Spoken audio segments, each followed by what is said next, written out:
On m'a mis en charge de restaurer cette Mazda 3 en seulement une semaine. Est-ce une erreur ou la pire affaire de ma vie? Ce sont les modèles les plus fiables et les plus faciles à vendre. Vais-je rentrer dans mon argent ou tout perdre à tout jamais?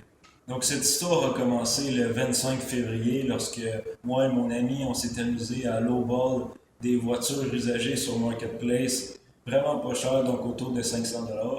Donc, il est déjà rendu 10h du soir, man. On est fatigué, mais au moins, on a le Mazda. On a un Mazda 3 juste ici. Fait qu'on a juste payé 550$. C'est vraiment pas cher. On va flip le car puis on va leur vendre 3000$. Pire erreur de ma vie. J'aurais jamais dû faire cet achat. Qui était proche de Québec, donc à 2h30 de route de nous. Il m'est arrivé tellement de problèmes avec cette voiture.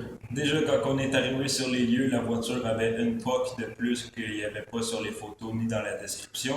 Et il nous a dit qu'il était fâché avant qu'on arrive. Donc apparemment, il aurait frappé directement dans la voiture pour faire cette POC. Heureusement, j'ai réussi à la faire revenir quand même un peu. La voiture était aussi pas mal rouillée, donc je me suis dépêché à faire ça aussi. Mais le pire de la voiture, c'était le subframe et la roue en arrière. La roue était carrément camber et la voiture se dirigeait d'un côté à de l'autre. C'était incontrôlable.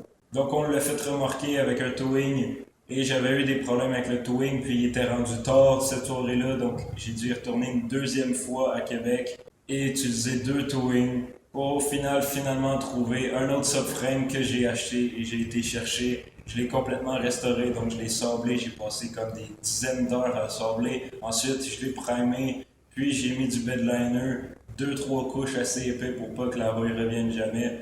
Puis j'ai pris soin de la base stabilisatrice. Je l'ai sablé, primé et peinturé rouge.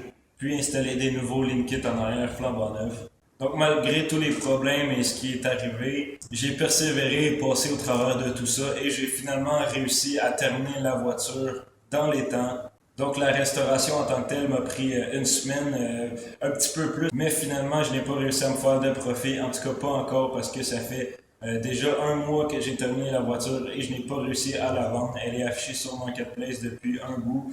J'ai eu plusieurs visites, plusieurs personnes qui sont venues voir la voiture, mais finalement ils n'étaient pas intéressés. Donc, c'est plus dur que ce qu'on pense. Flipper les voitures, c'est compliqué. Puis le pire, c'est le temps d'attente avant de vendre la voiture. Parce que si vous n'avez pas de travail et que vous comptez seulement sur ça, ben, votre argent qui rentre, ben, vous ne savez pas c'est quand qu'elle rentre. Donc, c'est ça qui est compliqué.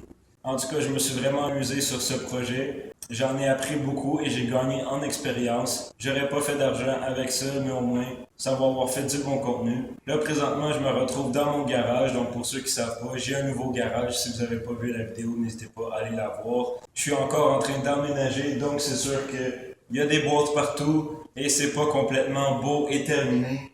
Il y a beaucoup de décorations à venir dans le futur. Pour du futur contenu aussi, j'ai beaucoup de vidéos qui vont arriver concernant la Malibu, mon pick-up et même une petite surprise, un Jeep.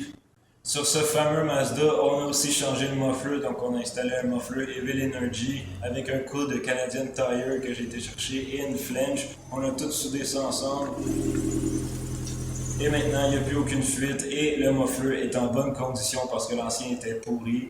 D'ailleurs, le subframe il vient d'un Mazda GT, donc avec des breaks un petit peu plus gros que d'origine, environ 1 pouce plus épais. Ça, c'est un upgrade. Donc au total, en argent, on aura investi à peu près 1300-1400$, peut-être plus. On n'a pas la somme exacte. Et en temps, j'ai dépensé au moins 1500$ à 20$ de l'heure. Donc ça fait pas mal d'heures. La première chose qu'on a fait aussi de ce Mazda, c'était le nettoyer parce que franchement, c'était dégueulasse. Le gars, il s'en servait comme poubelle, je sais pas, mais j'ai jamais vu une voiture aussi dégueulasse de l'intérieur.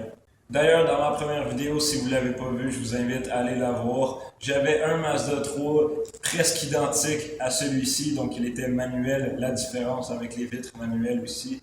Et le volant n'avait aucune option. Puis il était complètement pourri, donc je l'avais vendu pour m'acheter mon Acura CSX que j'ai eu mon accident en juin l'année passée. Donc ce Mazda 3, c'était vraiment une montagne russe d'émotions et de nostalgie. Si vous êtes encore là dans la vidéo, je vous remercie d'avoir écouté cette vidéo jusqu'à la fin. N'hésitez pas à mettre un maximum de likes si elle vous aura plu et à vous abonner à la chaîne pour voir du nouveau contenu. Moi, je vous laisse pour une prochaine vidéo. Allez, ciao!